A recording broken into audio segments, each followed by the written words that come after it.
Bon Shavua Tov. C'est Vayetse. Leinu Nishmat. Yosef Shalom. Ben Bellara. Ce cours, il est dédié à lui. Bon, alors, cette paracha, elle va commencer la construction du peuple d'Israël. Donc, puisque c'est la construction du peuple d'Israël, on est dedans, nous. D'accord? On est dedans. Au début, Yaakov, il est sorti de chez ses parents après l'histoire troublante des Berachot. Pourquoi les Berachot sont passés de cette façon? Yitzhak, il avait toujours l'espoir que son fils va faire Teshuvah. Et il avait raison un petit peu, puisque la tête de Esav, elle est partie pas dans la poitrine de Yitzhak. La poitrine de Yitzhak. À la Yeshiva, on m'a dit aussi ça, les pieds, et c'est faux. C'est écrit, parce que la Torah, parce que à Esav, on a dit que c'est sorti, il y a beaucoup de convertis qui viennent que de l'Occident. C'est rare de trouver les convertis chez les musulmans, qui soient des musulmans qui deviennent juifs. C'est rare.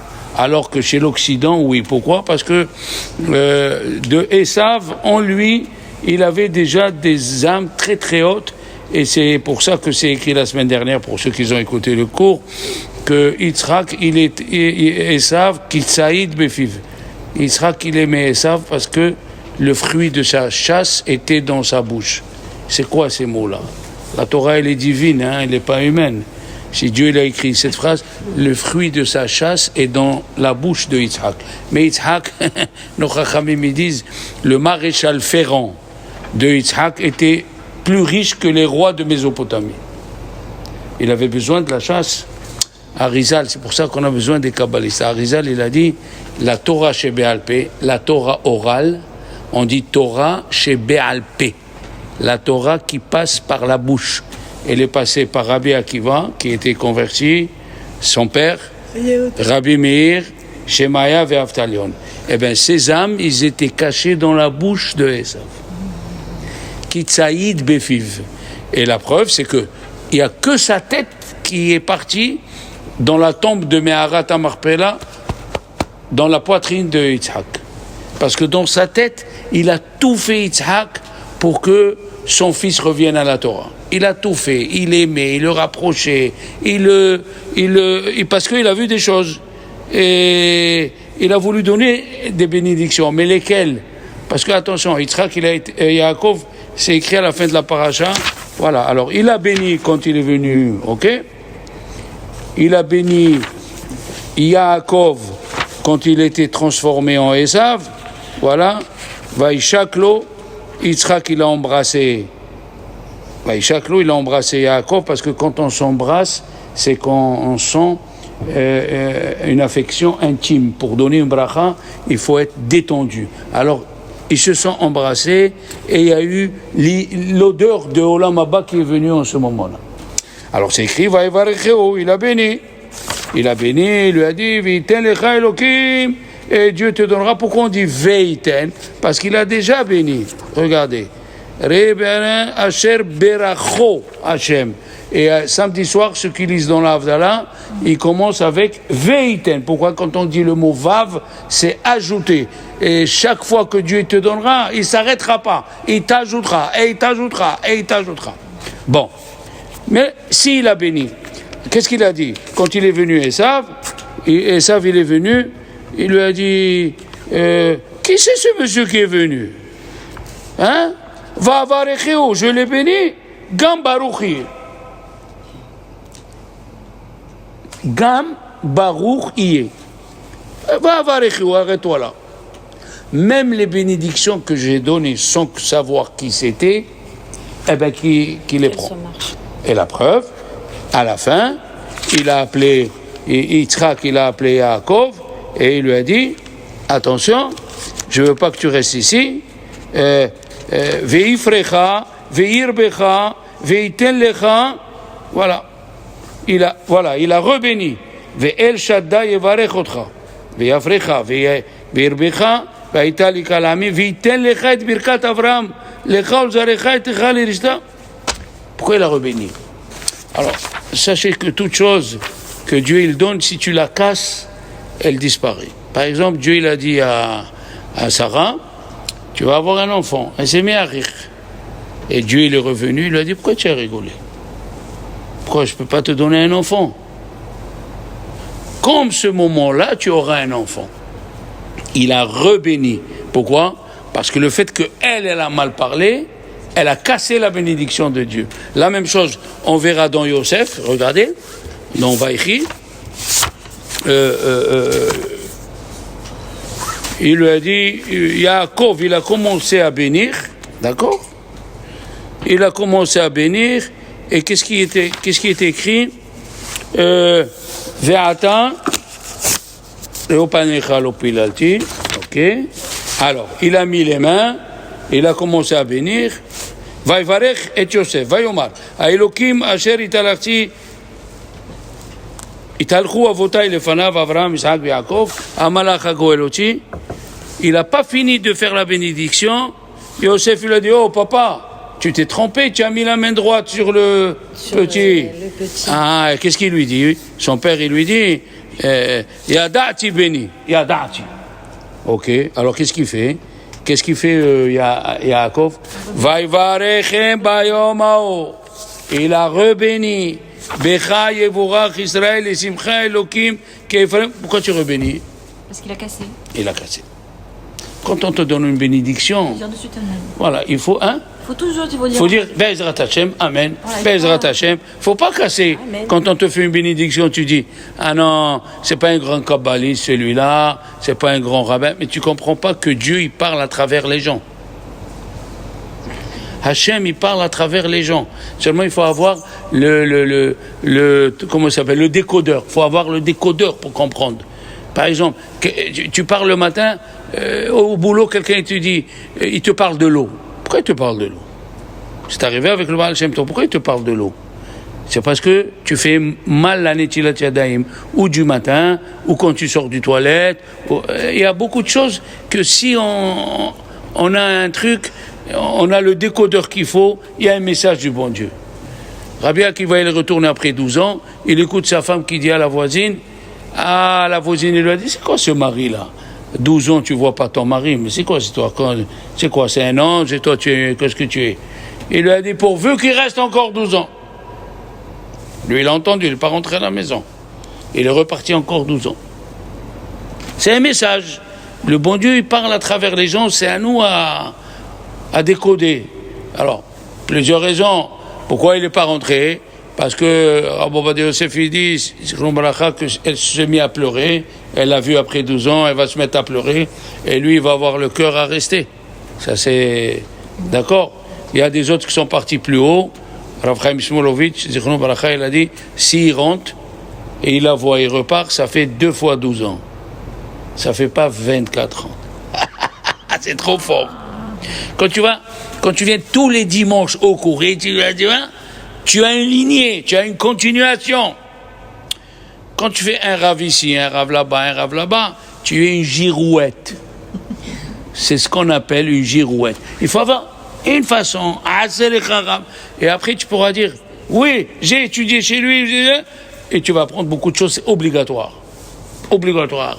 Alors, comme on a vu, quelqu'un, il est sorti, Yitzhak, il a rebéni Yaakov, ואל שדי ייתן לך ויפרך וירבך וייתן לך ברכת אברהם. Bon, pourquoi? Parce que lui, quand il a béni Esav, écoutez bien, il y a 2 façons de se conduire dans le peuple d'Israël. Il y a 2 façons. Ou tu étudies, tu apprends, tu augmentes, et si tu peux pas, tu aides ceux qui étudient. La Torah, elle est divisée Issachar et Zevulun. Dieu, par la bouche de Moshe Rabbeinu, il a béni Issachar et Zevulun. C'est 2 façons, il n'y a pas d'autre chose. Ou tu étudies, oui, tu étudies, ou tu peux pas. Il y a qui peuvent pas, qui sortent à 7 heures du boulot le soir, en hiver. Tu viens, tu lui dis, va étudier, il dort, il ronfle. Alors, ou tu étudies, ou tu aides celui qui étudie. Et il dit, le Midrash, Moshe a commencé par Zevulun, quand il a béni. C'est Mah Zevulun Betzetecha. Pourquoi? Parce qu'il y a aide et aide. Le Midrash, dans Parashat Kedoshim, il dit il y a 3 façons d'aider quelqu'un qui étudie. Comment? Tu lui de temps en temps, tu lui donnes 50 € par mois. Hazak o Baruch. Après, il y a une autre aide, un peu plus fort. Tu lui donnes pour qu'il achète du poisson, pour Shabbat, du poisson, du poulet, de la viande, d'accord? Deuxième, mais pour avoir la même part du rabbin qui étudie à Olam Haba comme toi, la même part, tu lui donnes ce que toi tu manges. Tu vas manger du veau cette semaine, tu lui amènes du veau. Tu vas manger des alouettes sans tête, tu lui amènes des alouettes sans tête. Tu vas acheter le Beaujolais le 23 novembre, achète 2 bouteilles. Je viens d'apprendre la date cette semaine. Comme si j'étais moi un négociant en vin. Alors, le vendeur là-bas du magasin m'a dit, Rav Shalom, le 23 novembre, n'oublie pas. Je dis, qu'est-ce qu'il y a? Il y a une fête que je vais rater, il y a une haftara. Il m'a dit, non, attention, le nouveau Beaujolais. Je dis, mon fils, on n'est pas dedans. Bon, l'Ichbot Shabbat, on va dire, allez, on va faire l'Ichbot Shabbat. Il sort Yaakov et il fait le rêve fantastique. Sur ce rêve de Yaakov, il y a au moins 72 explications. Ouais. Yaakov Avinu, il a dormi. Il a dormi dans cet endroit, il a rêvé une échelle, et dans cette échelle, il a vu les anges qui montent et qui descendent, ouais, et il a dit. Alors, première explication, regardez, vous allez comprendre. Vayomer achen yesh Hashem bamakom hazeh. Il y a Dieu dans cet endroit, puisqu'il a rêvé les prophéties que tout ce qui va se passer jusqu'à Mashiach. Après, il dit Manora makom hazeh. Il est redoutable cet endroit-là. Ah tiens, deux fois zé. Après, il dit Enze. Qu'est-ce qu'il y a? Il aime ce mot, quoi. Enze qui bet Elokim. Après, Veze Sha'ara Shamayim. Alors vraiment, hein. Vayerat Maomer amakom hazeh. Enze qui Veze 3 fois zé. Rabbeinu Bechaye nous dit que ceci fait référence au Beth Amikdash. Il lui a montré le premier Beth Amikdash qui s'est détruit, le deuxième Beth Amikdash qui s'est détruit, et le troisième, Veze Sha'ara Shamayim. Le troisième Beth Amikdash, il va descendre du ciel. Il y a une discussion, le troisième Beth Amikdash, est-ce qu'il va descendre du ciel construit, ou c'est nous qu'on va le construire? Alors, il y a une discussion entre Rambam et Rashi. Rashi dit, il va descendre. Et Rambam, il dit, c'est nous qu'on va le construire. Et il vient à Rizal, il colle les deux. Il a dit, nous, on va préparer le matériel et Dieu va le construire. Vous voyez, il y a toujours, il y a toujours une solution au problème. Alors, on va préparer le matériel, les pierres, les poutres et tout ça, et Dieu va le construire pour qu'il soit indestructible. Alors, et d'où on sait que le mot Zé, c'est le Beth Amikdash, parce que c'est écrit dans la Shira, quand on chante la chanson quand ils ont, Zé Eli ve'anveo. Voici mon Dieu et je vais l'enjoliver. Qu'est-ce que c'est l'enjoliveur? Il y a le mot joli, enjoliver. Eh bien, Rachid dit, comme Kadosh Baruch Hu m'a fait sortir d'Égypte, je vais lui construire le Beth Amikdash. Zé Keli ve'anveo, c'est le Beth Amikdash. Donc, en un, il lui a montré les Beth Amikdash qui se sont détruits, et il lui a montré les Beth Amikdash qui se sont construits. Et après, vous avez compris, puisqu'il a rêvé plusieurs fois le mot Zé, combien ça fait Zé, Carole? Ben, Zaïn, c'est 7. Hé, c'est 5. Par contre, les calculs, je ne connais pas. 7 et 5. 12. Oh, les 12 tribus. Les 12 tribus. Et il a pris une pierre. Et Hachamim, ils disent, on va voir combien il y avait dans cette pierre. Il y a qui disent 12 pierres. 12 pierres. Ils se sont unis. Ça veut dire qu'ils font... Combien il y avait dans le pectoral? 12 pierres. Combien il y a des mois dans l'année? 12. Tu veux prendre des œufs, qu'est-ce que tu dis? Donnez-moi une douzaine. Mais je rigole pas, ça vient d'ici. Bon. Mais tu rigoles, tu crois qu'on est parti, qu'on passe au culinaire ici ou quoi? Non, 12, donne-moi une douzaine. 12 mois, 12 signes du zodiaque, tout, il est fait pour les Shevatim. Ok, bon. Ça, c'est la première chose qu'il a rêvé. Après, il a rêvé que les anges, ils montaient, ils descendaient. Il y a encore une petite explication. Olim veyordim bo. Qu'est-ce que c'est Olim veyordim bo? Il rêve une échelle et voici des anges qui montent et qui descendent. Sur quoi ils montent et ils descendent? Sur les échelles. L'échelle, pourquoi tu ajoutes beau? C'est pas pour se faire beau. C'est vrai qu'on dit qui beau Shabbat. Il faut être beau Shabbat. Qui beau. Il vient le Shabbat. Qui beau Shabbat. Il faut être beau. Il y a un pays où les Lévis sont beaux. C'est où? En Bolivie. Voilà. D'accord? Ben oui, c'est des petits trucs comme ça pour donner le sourire, quoi. Et où on dort bien? Au Liban. Ah oui. C'est pas grave. On laissera les autres la prochaine fois. Alors, il a rêvé, Olivier, c'est quoi? Écoutez bien, quand Dieu il a créé le monde, il a demandé aux anges de nous aider. Naasé, Adam, il a dit on fera. Chaque personne ici a des anges qui le protègent. Obligatoire. On a des anges qui viennent le matin, tu t'es lavé les mains, tu as fait shahrit, tu as fait ta béa. Tu sais ce que c'est béa? Bonne action! Il faut faire une bonne action. C'est quoi une bonne action? Pas celle qui te vient que tu fais. Celle que ton mari t'envoie à la figure et tu dis de toute façon, tu sais pas cuisiner. Et tu souris, ah ouais? Tu souris comme ça et tu dis, eh ben je vais être la chef des omelettes. Comme ça, tout à la rigolade. Ça, c'est bonne action. Oui. Toute chose où il n'y a pas de travail, c'est pas une bonne action. Toute chose où il n'y a pas de travail, il n'y a pas de bonne action. La bonne action, c'est quand il y a un travail. Vous allez voir combien Yaakov avait nous. Donc, il lui a dit, Dieu, si un ange il monte de degrés, ou si un ange il descend de degrés, c'est grâce à toi. Olim veyordim, les anges ils montent et ils descendent, beau, c'est toi. Toi. C'est pas Dieu qui fait monter les anges, ni qui les fait descendre. Si tu fais ta tfila avec Havana, tu as créé un ange qui est très très haut. Si tu fais ta tefila en vitesse, parce que tu n'as pas le temps, ça sera un ange que tu as créé, mais mort. Et il attendra Kippour, là où on se concentre le plus, pour faire monter cet ange et lui donner la vie. Chaque action que tu fais, j'ai pas fait Kavana, la prière elle est morte. Non! La prière elle est là, mais l'ange il est mort. Et quand après tu vas faire Kavana, là quand tu vas te concentrer, tu vas redonner vie à cet ange. Vous savez pourquoi les vaches ils ferment les yeux quand on leur fait la traite du lait? Pour faire du lait concentré. Alors la même chose. Tu veux faire Kavana, Corinne, faut fermer les yeux. On le sait, quand on fait Kavana, on ferme les yeux. Shema, pourquoi on ferme les yeux dans Shema? Pour faire Kavana. Donc, deuxième explication. Il a vu les anges qui montent et qui descendent, ça dépend de toi.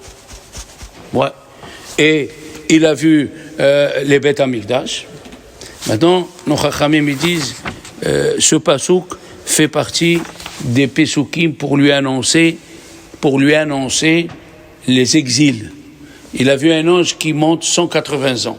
Ça, c'est les Grecs. Il a vu un ange qui monte 70 ans. Ça, c'est Babylonie. Il a vu les Grecs de Alexandre le Grand, qui était là 52 ans. Et il a vu celui de Édom, l'Occident. Il monte. Et il ne descend pas. Il a eu peur, Yaakov. Vayira Yaakov. Il a eu peur. La peur, c'est humaine, attention. On vous demande pas, et Dieu, il nous demande pas de devenir un ange. Sinon, il ne nous aurait pas mis ici. Sache-le, que tant que tu es ici, tu as du travail à faire. Nous tous. Alors, il a vu tous les galouillotes, et Dieu, il a dit, le dernier galout, c'est moi qui le fera descendre. Et dans les prophéties, il a dit, Imba Shamaim Kinecha. Si tu te caches dans les étoiles, je te ferai descendre. C'est quoi cette phrase? C'est que Dieu il a annoncé qu'on va arriver à des étoiles. On va arriver à Mars. Vous avez vu? On est arrivé à Mars, on est arrivé à la Lune. Le passouk qu'il dit. Le passouk qu'il dit, et c'est pour ça quand on fait la bracha sur la Lune, on lève les pieds. Pourquoi on lève les pieds? Pour dire qu'il n'y a d'êtres humains que dans la Terre. Ils ont dépensé des milliards et des milliards. On aurait donné ça aux pauvres de la Terre, tout le monde aurait eu aujourd'hui une villa et une piscine. Des milliards pour apprendre que quoi? Ah, à Pluton, on a cru plus tôt que c'était ça, et maintenant on apprend qu'à Pluton, il y a eu de l'eau. Qu'est-ce qu'elle va t'ajouter, cette information? À Mars, regardez ces pierres. On dirait quelqu'un qui l'a construit. On dirait, mais personne l'a construit. Il y a un ange, il s'appelle Mars dans la Torah. Il y a un ange qui s'appelle Ma'adim. C'est à lui, cette planète. Et la seule chose que tu peux apprendre de Mars et les photos de Mars, la seule chose que tu peux apprendre, qu'est-ce que c'est quand Dieu il dit dans la paracha de Bereshit, Ve'aretz haïta tohu vabo. C'est quoi tohu vabo? Va voir les photos de Mars. Comme ça, elle est là. Il n'y avait rien. Il y avait le soleil. Il n'y avait rien du tout. D'accord? Alors, ça c'est la quatrième explication qu'il a dit sur le rêve de Yaakov Avinu. Il a vu beaucoup de choses. D'accord? Il a écrit, on va essayer de comprendre aussi, bien sûr. La question, elle est là. C'est écrit, Vaikatz Yaakov Mishenato. Il s'est réveillé Yaakov de son sommeil et s'est appuyé, Mishenato. Et la Mishnah, connaissez tous la Mishnah, la Torah orale. Mishnah, c'est la Torah orale.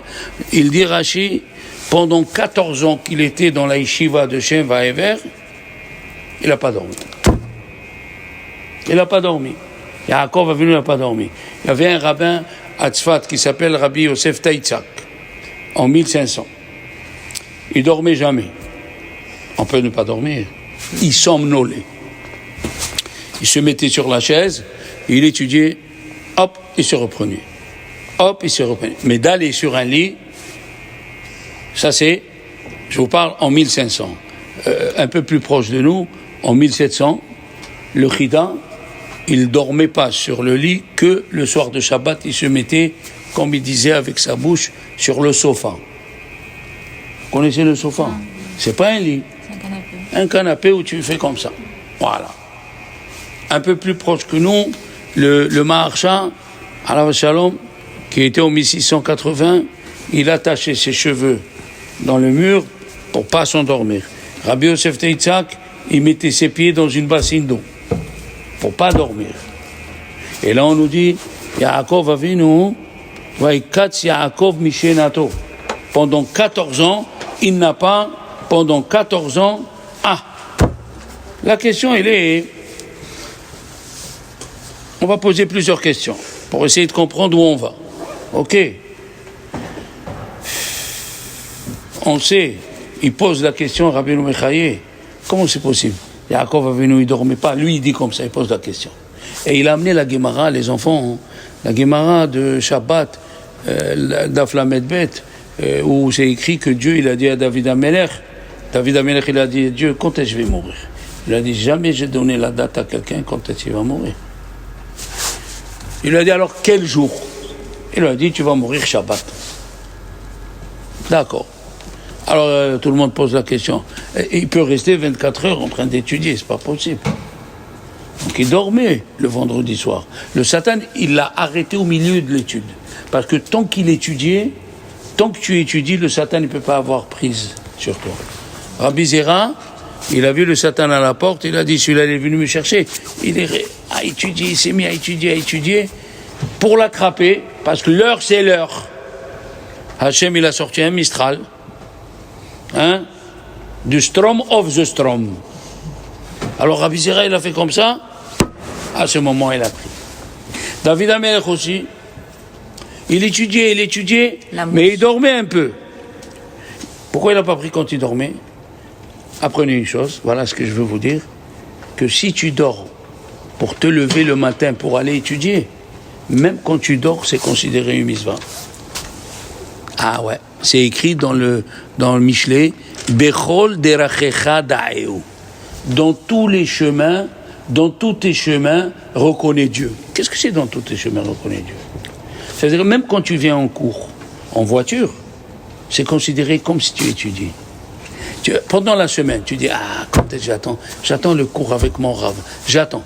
À partir du moment où tu as dit ça, Dieu, il considère que tu étudies. C'est pas extraordinaire, ça? Un type, il travaille, il finit à 19h, et il va à l'heure, il attend d'aller à l'heure pour étudier chez son rave. Regardez comment il est gentil, Dieu. Il dit, tous ces heures où tu as travaillé, pour moi, tu as étudié. C'est extraordinaire. Même le sommeil, quand tu dors, il vient le Shabbat, tu dis, je vais prendre des forces, je vais dormir jeudi soir de bonne heure, comme ça demain je fais un Shabbat pour le bon Dieu, pour mon mari, je vais les éclater. Même quand tu dors là, c'est considéré qu'avot Shabbat. C'est extraordinaire. C'est extraordinaire. Alors, bon, Rabbeinu Bechaye, il a dit, quand il est venu, c'est écrit, Vehine Rachel. Bah, pourquoi tu me dis Vehine Rachel? Rachel, elle est venue dans le puits. Et les gens, ils attendaient qui c'est qui va leur enlever la pierre. Il fallait le Midrash, il dit 40 personnes pour lever la pierre. Et pourquoi il faut une pierre? Dans un puits, il y a de l'eau. Il y a une pierre et il y a de l'eau. On va répondre à cette question. Mais c'est écrit Veine Rachel. Sachez que le Ramban, il dit, c'est la première fois qu'il voit Rachel et c'est la dernière fois qu'il la voit jusqu'à le mariage. Yaakov Avinu, il l'a vu une fois. C'est pour cela que quand le soir il voulait se marier et on a fait rentrer Léa, pourquoi il n'a pas reconnu Rachel avec la voix? Il ne savait pas sa voix. Kol hakavod. Comme il a vu qu'une fois, Rachel, il ne pouvait pas deviner quelle voix elle avait, Rachel. Première réponse. Deuxième réponse, ils nous disent les Chachamim que Rachel et Léa, ils étaient jumelles. Et les jumeaux, ils ont la même voix. Les jumeaux, ils ont la même voix. Hein? Qu'est-ce qu'il a fait, Lavan? Il leur a dit, vous vous rappelez quand il est venu Yaakov dans le puits? Qu'est-ce qu'il y a eu? Il a dit, l'eau elle est montée. Il a dit, voilà, ce monsieur-là, il va venir chez nous et on aura la beracha. On aura la bénédiction. Yaakov, quand il est venu chez Lavan, l'herbe a commencé à devenir verte, les arbres ont donné les fruits et les puits se sont remplis d'eau. Puisqu'après, on ne parle plus de pierre sur le puits. Quand tu as quelqu'un de religieux à la maison, tu as un talisman à la maison. Quand tu invites un rave, quand tu soutiens un rave, tu as le talisman avec toi. L'avion peut exploser en vol, il y a une main qui sort et te dit « N'aie pas peur ma fille, viens, te fais des... » Quand on soutient et on garde un Talmid Chacham à la maison, ou si on a un enfant qui étudie la Torah tous les jours, on le garde, on le soutient, on a le protecteur, on a une mezouza à la maison. Oui. Quand vous prenez un mari qui étudie le matin, qui va à la tfila, tu as un talisman, il faut le garder bien. Zéli ve'anveo. Qu'est-ce que c'est Zéli ve'anveo? Voilà mon Dieu, je vais l'enjoliver. Qu'est-ce qu'il dit Rashi? Hitna elefanav ve'mitzvot. Fais les mitzvot jolis. Tu peux mettre une nappe en papier le vendredi soir, tu peux prendre une boîte de thon, tu peux faire Shabbat boitage. Une boîte de thon, une boîte de pâté, une baguette, voilà, et un verre de jus de raisin, au revoir. Non. Zekeli ve'anveu. Enjolive les mitzvot. Une belle nappe, des beaux verres en cristal, que tout y brille, le bouquet de fleurs au milieu, les nérotes sur la table. Jusqu'à que la table, elle sent la Shekhina, elle sent la majesté divine. Zekeli. Tu as un talit, achète le beau. Tu as un tefilin, achète les belles tefilines, avec un bon sofer. Tout fait le beau. Parce que tes enfants, ils te voient. Et sache que tes enfants ne feront que la moitié de toi ce que tu fais. Mais si tu fais boitage, eux, ils feront tartine de beurre. Ah ouais. Si le Rav il est tiède, les élèves ils sont froids. Si le Rav il est chaud, au moins les élèves ils sont tièdes. C'est en toute la Torah. Fais les mitzvot avec la chaleur, avec la kavana, d'accord? Alors il a dit, c'est quoi ça? Il est venu, il dit, c'est Yaakov qui se propose à travailler 7 ans chez Lavan. Lavan il lui a rien demandé. Pourquoi c'est lui qui se propose? Rabbeinu Bechaye dit, parce que Rivka elle avait 5 ans. Vous ne pouvez pas se marier avec une fille de 5 ans. Il a attendu 7 ans. C'est l'âge 12 ans où une fille elle peut se marier. Même au moins qu'il la marie, que personne ne la touche, quoi. Elle est réservée à lui. C'est comme ça qu'ils ont fait à l'époque. Ma grand-mère s'est mariée à 11 ans. Au Maroc. Mais c'est pas qu'elle est partie vivre chez le mari. Il savait que c'était sa femme et elle savait que c'était son mari. À 14, 16 ans ou 17 ans de l'époque, alors là on faisait la fête. D'accord? C'est pour cela. Ok. Yaakov, on a dit, pendant 14 ans où il était, dans la yeshiva de Shem Vaever, pour te dire que même Esav qui était Racha, il n'a pas pu savoir où il est. Pourquoi? Parce que Esav, il n'a jamais mis les pieds dans Shem Vaever, dans une yeshiva. Maintenant, après qu'il est resté 14 ans, il y a une question. Pourquoi Dieu il a puni Yaakov? Pendant 22 ans qu'il était séparé de Yosef. Pareil. Parce que il a fait pareil. Il s'est séparé de son père 22 ans. Et qui lui a dit de partir de la maison? Sa mère. Sa mère et son père, les deux. Vaishma. Attention. On sache. Alors, non. Voilà. Vaishma Yaakov el Aviv ve'el Imo. Il a écouté sa mère et son père. Vayeler Padena Aram. Donc, pourquoi il a été puni? Il n'a pas donné de nouvelles, peut-être. Hein? Il n'a pas donné de nouvelles. Il y avait des nouvelles. Comment on sait que le grand il est à la grande et la petite il est à la petite? Parce qu'il y avait des nouvelles qui circulaient entre Lavan et Rivka. Il lui a dit, j'ai écouté que tu as 2 enfants. Et elle a dit, j'ai écouté que tu as 2 filles. Alors la grande au grand et la petite au petit. Il y avait. Et quand même, Yaakov il est parti contre. Pourquoi?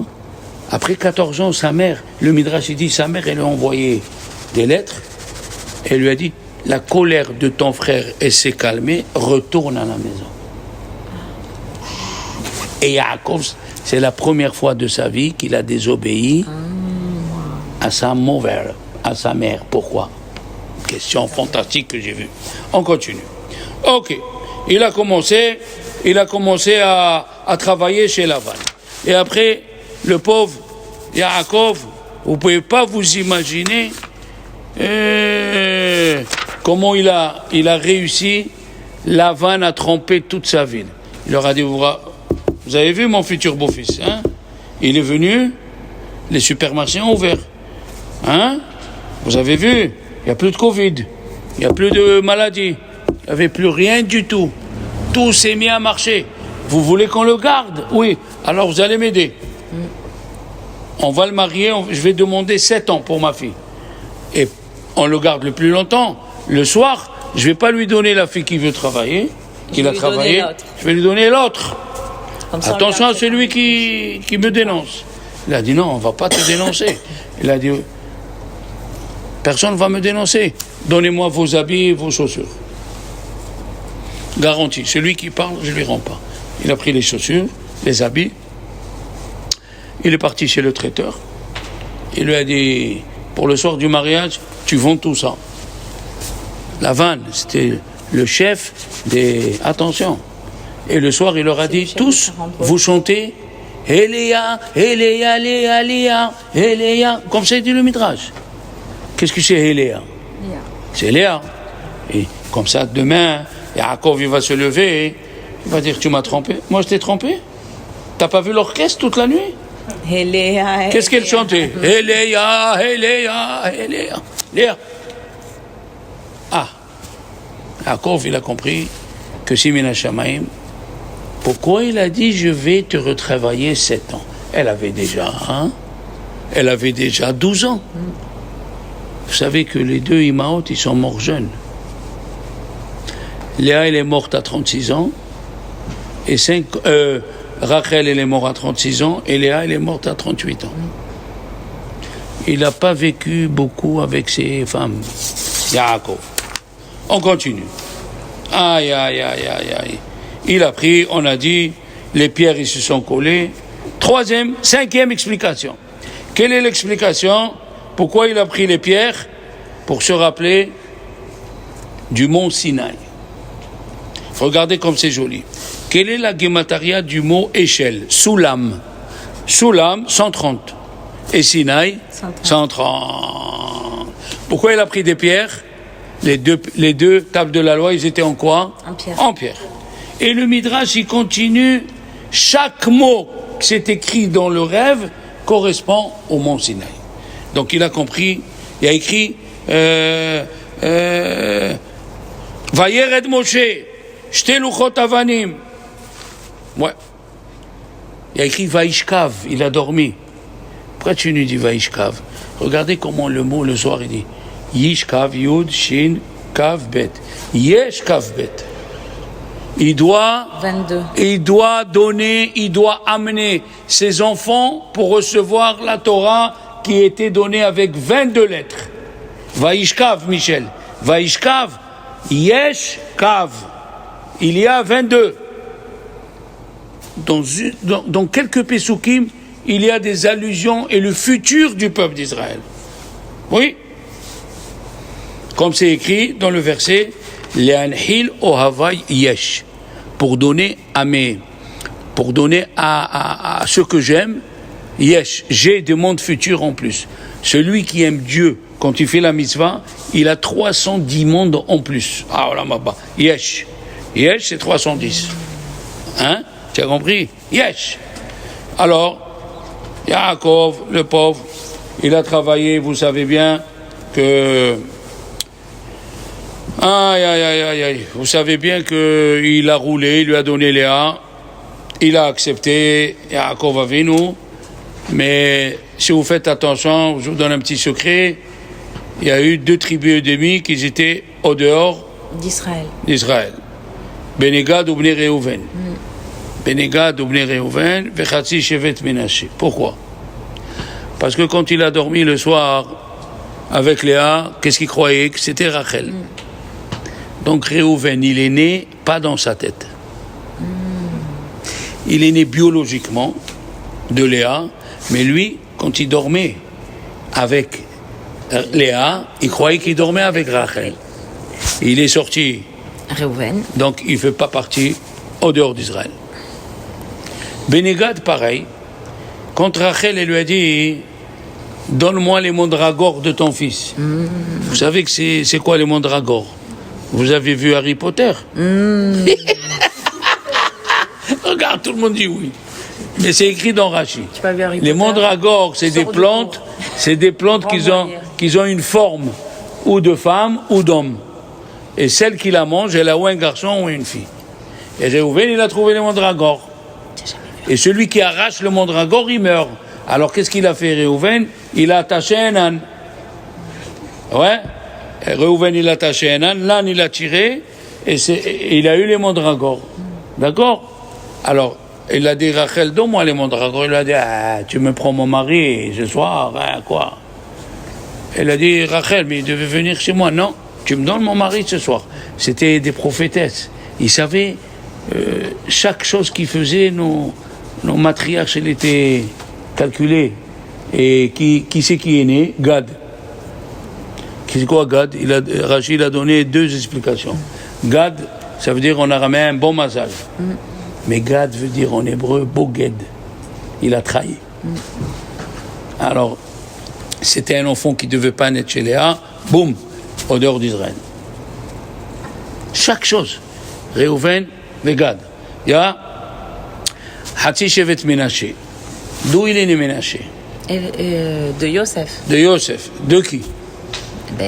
De Rachel. Non, de Asnat. Ah, de Asnat, oui. Et Asnat. Elle est née de qui? De Dina.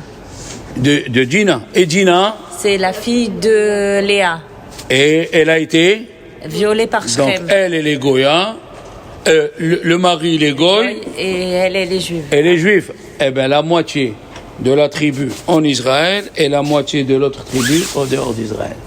Tu as vu ça, Madame Elbez? Et nous on lit, tout est calculé. Tout est calculé. D'accord? Qu'est-ce qu'il a fait après les 14 ans? Il y a qui disent, écoutez bien, il y a qui disent, il est parti apprendre la magie chez Bene Kedem, parce qu'il savait que le futur beau-père, c'est le plus grand des... Les sorciers. Ouais. Vous savez cette histoire-là? Vous savez que ça veut dire Zé Leumadze Bara Elokim? Non. Vous savez, les Coréens, ils nous ont pris ça de nous. Le Yang et le Ying, vous connaissez? Oui. C'est de chez nous. Ça veut dire, tu dois être toujours à 50-50. Et si ton 50, il monte d'un côté, l'autre 50, il monte. Zé Leumadze. Vous savez que dans la Torah, on a 32 chemins pour arriver à la Chokhmah. C'est la Medbet, on le dit dans le Patah Eliyahu, dans Bar Yochai. Dans la chanson de Bar Yochai, c'est écrit Lav Netivé, il y a 32 chemins. Ok? Et il y a 50 degrés de prophétie. D'accord, mademoiselle? On a 50 degrés de prophétie. Les Juifs ont atteint le 49 et ils ont aperçu le 50e. Moshe, il est mort pour atteindre le 50e. Qu'est-ce qu'il lui a dit Dieu? Viens à la montagne de Nebo. Et pourquoi tu nous dis le nom? Har Nebo. Nebo. Nun-Bo. Nun-Bo. Si tu viens ici, tu vas atteindre le 50e degré. Alors, on va poser la question, pourquoi la vanne s'appelle la vanne? Oui, je le sais, madame, qu'il est blanc. La vanne, c'est blanc. Alors, pourquoi on l'appelle blanc? Il y a qui disent parce qu'il était noir, mais c'est n'importe quoi. Vous avez compris. La vanne, il est composé de Lamed Bet et Noun. Quand Dieu, il a créé le bien, il a créé à côté, en équilibre avec le mal. Le Satan aussi, il a 32 chemins pour arriver au mal et 50 chemins pour atteindre la Touma. Et les Juifs, on a dit qu'ils ont atteint presque le 50e degré en Égypte. Le 49e degré. 49e. Au 50e, il n'y a pas d'heureux. Alors, Lavan, la Medbet, 32, Noun, 50. Il n'y a rien pour rien. Si tu poses une question et un rabbin il n'arrive pas à te répondre, c'est parce qu'il ne sait pas. Comme par exemple, je vous ai dit dans le cours dernier, Dieu il dit 3 fois, Veine ben les zara, ben les zara. Pourquoi 3 fois ben les zara? Ton fils, il va naître avec une âme de femme. Pourquoi le fils de Sarah, c'est pas le fils d'Abraham? Alors que tu répètes, Veine ben les zara. Pourquoi il a fait exprès Dieu? Pour que le Satan ne le touche pas. Oui. Et c'est au Haramoria, au moment de la Akeda, Chazak au Baro. C'est pour ça qu'on dit ça qu'il est s'appelle mort, l'âme elle est sortie, il a eu son âme qui est venue. Quand tu montes, exact, on l'a dit la semaine dernière, quand tu montes de degré, les filles, si vous voyez que vous commencez à avoir des difficultés plus que d'habitude, c'est que vous avez monté de degré. Et quand le Satan y voit qu'il ne peut pas t'atteindre, ni dans la Parnassa, ni dans ton boulot, tout marche bien, il t'attaque avec tes proches. Il voit que tu arrives à régler avec les cousins et les cousines. Hop, il t'attaque avec les enfants. Pour te faire redescendre de degré. Mais il faut être, comme il dit Shir HaShirim, à la fin de Shir HaShirim, il dit Im Homahi. Si le peuple d'Israël est comme une muraille, Im Homahi, Nivne Alea, Dirat Kasef, on peut mettre dessus un château en argent. Im Deleti. Si c'est une porte, Natsur Alea, on va juste lui mettre les gants. Les gants. Il faut être Homa. Il a dit le roi Salomon, il faut être Ani Homa. Je comprends ce que tu dis, j'entends ce que tu dis, mais je ne redescendrai pas en bas. Je ne redescendrai pas. Comme il nous disait le Rav à la Yeshiva, si tu te conduis mal, et le directeur il t'amène à la porte de la Yeshiva, tu sors de la yeshiva, eh bien, re-rentre par la fenêtre. Re-rentre. Tu vois que ça ne va pas. Il faut continuer. Zé Omadze. Donc vous avez compris ce qu'il a dit le Zohar. La question, elle est, pourquoi Yaakov, il a désobéi sa mère? Pourquoi Yaakov, il n'a pas fait comme son père? Est-ce que son père, il est parti à Haran pour chercher une fille? Non. Qui c'est qui est parti? Eliezer. Eh bien, il était vivant, Eliezer. Et il aurait dû l'envoyer pour aller chercher. Mais voilà, ma fille, la question fantastique. Reste à ta place. Tu désobéis à ta mère. Pourquoi tu dois aller? Va. D'accord? Tu envoies. Comme ça, il dit la question qui pose Rabbi Yehuda Miparis. Vous savez qui c'est Rabbi? Comme ça, il amène le Maharsha. Le Maharsha, il amène cette question au nom de Rabbi Yehuda Miparis qui était en 1200 à Paris. Et lui a assisté à l'autodafé quand ils ont brûlé les rois, le Saint-Louis, là. Ils disent, le roi Saint-Louis qui est gentil, ce roi-là a brûlé 1200 charrettes pleines du chasse et tous les commentaires qu'il y avait. Lui, il a assisté. Lui, il a eu aussi le clou magique. Je vous ai raconté l'histoire du clou magique. Non. Les goyim, les catholiques, ils attaquaient les juifs dans leur quartier. Alors, qu'est-ce qu'il a fait, Rabbi Yehuda Chassid? Il a dit à tous les juifs, dormez tranquille, moi, je garde le quartier. Il s'est mis à la porte. La porte, elle est fermée, ok. Mais c'était en bois, on peut détruire une porte, n'est-ce pas? Tu mets du feu. Il avait un clou avec un marteau. Et quand quelqu'un venait frapper les juifs, il tapait sur le clou, il s'enfonçait dans la table et le monsieur qui venait faire du mal aux juifs, il s'enfonçait dans la terre. Un jour, le roi, il a entendu, je ne sais pas, en 1250, qui avait, je ne sais pas, comme roi, en France, il y a tellement, comment ça s'appelle, Tétu le Bref, ou je ne sais pas comment ça s'appelle. Pépin le Bref. Bon, Pépin. Bon, je ne sais pas qui avait. Il a entendu ça, il est parti. Il s'est habillé comme un goy normal, il s'est mis devant la porte, hey, juif. Il avait le clou, il a commencé à taper, le clou, il ne voulait pas rentrer. Il s'est levé, Rabbi Yehuda Miparis, il a ouvert la porte, il a dit « Bonjour, monsieur le roi ». Il lui a dit « Mais comment vous savez que je suis le roi ?» Il lui a dit « Le clou, il ne veut pas rentrer dans la table. Donc vous êtes le roi, obligatoire. » Et il a vu la grandeur des Juifs. Cette histoire est ramenée chez un grand historien français, pas Balzac, là, comment il s'appelle celui-là, celui qui a écrit Les Misérables. Hugo. Victor Hugo. Le clou magique de Rabbi Yehuda. Tu t'imagines, on apprend des choses chez les goïms. Bon, tu entends, voilà. Faut lire tout.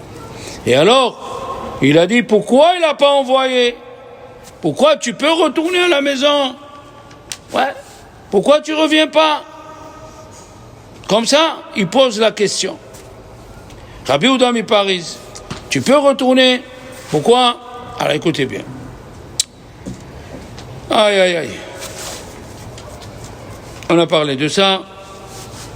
Pourquoi c'est Rachel qui est sortie et pas Léa pour aller abreuver? Parce qu'elle avait un défaut dans les yeux. Qui c'est qui peut me dire le défaut qu'elle avait? Vous ne voyez pas bien. Pourquoi Léa. Oui, pourquoi elle Parce qu'elle pleurait tout le temps. Aïe. Il y a des... Elle pleurait pour pas tomber dans les mains. De Esav. Vous voyez qu'est-ce qu'ils font les pleurs. Même que Dieu a décidé que Léa, elle doit aller chez Esav, elle a pleuré, et c'est pour ça que c'est écrit dans la Gemara, les portes des pleurs ne se ferment jamais. Si tu pleures, Dieu il écoute, obligatoire. Ok.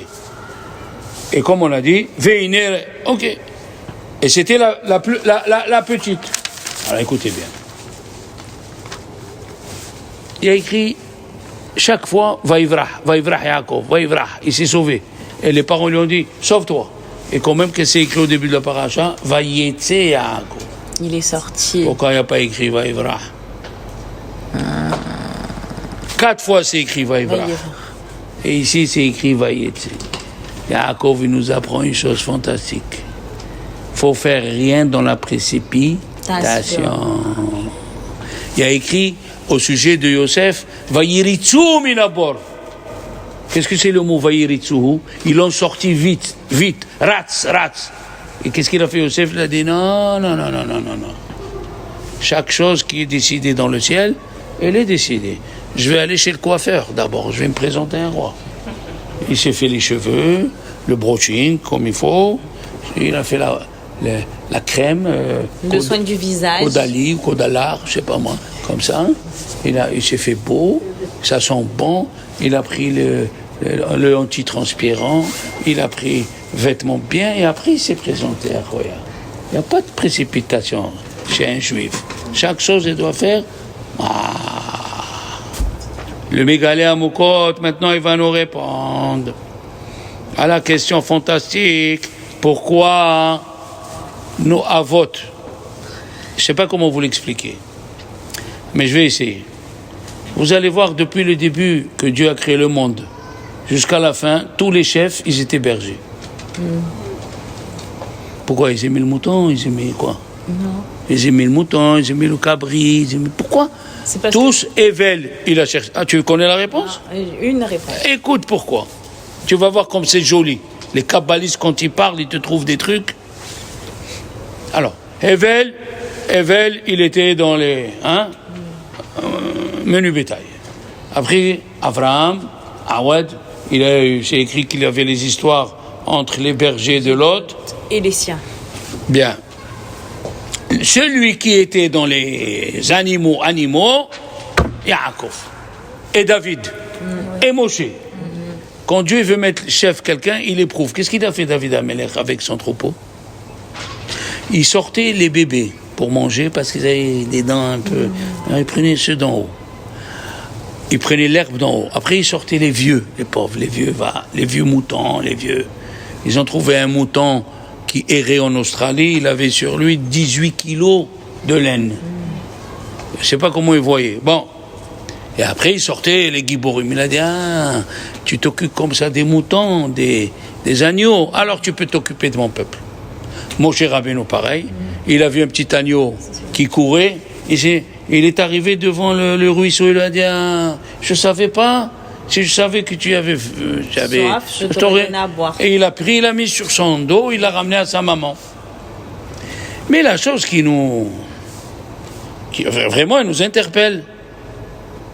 Yaakov, il avait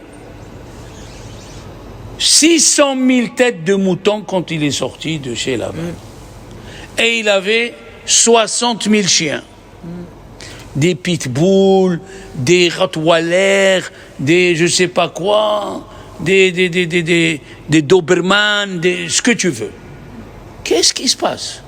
Des chiens qui gardent. Et il a appelé l'endroit où il a mis ces agneaux-là, Soukota. C'est lui qui a inventé le mot, Soukota. Il n'y avait pas un endroit qui s'appelle Soukota. Alors maintenant, le Mégalé à Moukot, il va nous faire rentrer. Il y a plusieurs livres, il amène Rabbi Baruch Rosenblum, plusieurs livres qui ramènent la même idée. Et vous allez prendre patience avec vos enfants en écoutant ça. Quand Adam Arishon il a fauté, tous les âmes qu'il y avait en lui, ils se sont dispatchés dans la nature. Il y a qui sont partis dans l'eau, chez les poissons, il y a qui sont partis chez les arbres, il y a qui sont partis chez les fruits, il y a qui sont partis dans les animaux. Eh oui. Et il y a qui sont partis dans le menu bétail. Les Juifs sont partis dans le menu bétail. Et vous allez voir une chose étonnante que la Torah elle dit. Quand Yosef il est parti, il lui a dit Yaakov, va voir comment ils vont tes frères. Oui. Ve'et shelo matzon. Et va voir comment il va mon troupeau. Elle est bonne celle-là. Donc il va, il trouve la première brebis. Ça va, Caroline, comment tu vas? Tu vas bien? Je viens de la part de mon père. Tu dors bien? Tu manges bien? C'est quoi ce shelo matzon? Et shelo mahika, je comprends. Comment ils vont tes frères? Shelo matzon? Et c'est écrit, quand ils sont descendus en Égypte, Yaakov et ses enfants, ils sont descendus avec tout leur bétail. Pourquoi tu descends avec tout ça? Vends-les. Non. Qu'est-ce qu'il fait un monsieur qui va déménager complètement à Key West, là-bas aux États-Unis? Il vend tout et il achète là-bas une bicoque et il se met là-bas à écrire des livres. Pourquoi tu amènes avec toi les moutons jusqu'en bas de la Californie? Pourquoi? Voilà où il y a le secret. Le secret, et c'est pour ça que Yaakov, il a désobéi à sa mère. Il devait construire le peuple d'Israël. Et le peuple d'Israël était dans les agneaux et les moutons. Et il a séparé ces moutons. Et où ils étaient ces agneaux et ces moutons, vous le savez, je vous l'ai dit plusieurs fois, que le chef du mâle, sa mère même, le chef du mâle, ouais, il garde les âmes pures, les âmes belles, parmi eux, les convertis, il les garde. Il ne veut pas les laisser sortir de sa main. Ils vont être des perles, des diamants qui vont éclairer. Non, il avait en lui Lavan. Lavan, c'était le chef de tous les sorciers du Moyen-Orient. Lavan, c'était tout en comment. C'était même pas un petit élève à lui. Il connaissait toute la magie, tout. Et Yaakov a compris que sa mission, c'est de faire sortir le mal, c'est-à-dire de laisser le mal de côté et de sortir les neshamot qui sont en lui et de les rendre juifs. C'est pour cela que vous verrez que quand on parle de Yaakov, on parle du troupeau qui est avec lui. Et écoutez bien, il avait 600 000 têtes. Et qu'est-ce qu'il dit le Midrash dans la paracha de Bamidbar? S'il manquait une seule tête de mouton, eh bien, le Ham Israël ne pouvait pas sortir. Exactement, Dieu n'aurait pas pu donner la Torah. Même un vieux, même un monsieur qui va mourir, il passe au minyan. Sinon, la Torah n'aurait pas pu descendre. Tellement le travail qu'il a fait à Yaakov. Et à Rambam, d'où on a appris comment il doit se conduire un ouvrier? D'où on a appris? De Yaakov. Pourquoi? Yaakov, il dit à Lavan, ça fait 20 ans que je suis chez toi. J'ai pas dormi la nuit. J'ai pas dormi le jour. Pourquoi? Il y avait des lions. Il y avait des lions et des ours qui venaient pour manger. Et lui, il se battait pour pas les laisser rentrer. Et où ils allaient ces lions et ces ours? Dans les troupeaux d'à côté. Et les autres bergers venaient chez Yaakov. Tu es méchant, tu es un voleur. Voleur? Méchant, pourquoi? Parce que les lions et les ours, ils viennent chez toi et qu'est-ce que tu fais? Et toi, tu t'es bas et tu nous les envoies. Il aurait dû se venger. Un type qui a roulé son beau-fils 100 fois. Qu'est-ce qu'il fait le beau-fils? Il se venge.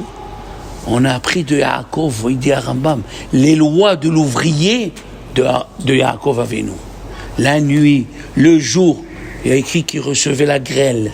Il marchait sous la grêle, Yaakov, pour pas que une de ses bêtes, elle meure. Pourquoi? Dans chaque bête, et moi je me rappelle, j'étais à côté de Carole, brebis, moi j'étais là.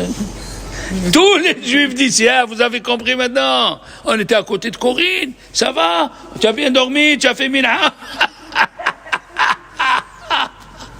Oui, mes amis. On était tout le peuple d'Israël était dans le troupeau de Yaakov. Et de là, vous devez faire attention. Ce que je vous dis, je le dis sérieusement, qu'il faut prendre patience avec les enfants et les gens qui t'entourent parce qu'ils ont encore le mal de Lavan qui est en eux, et ils n'ont pas pu l'enlever. Il faut du temps pour enlever tout ça. Yaakov, il a mis 14 ans. Alors, une bonne semaine, travaillez bien, comme Rachel Emeno, qui a tout donné pour le peuple d'Israël.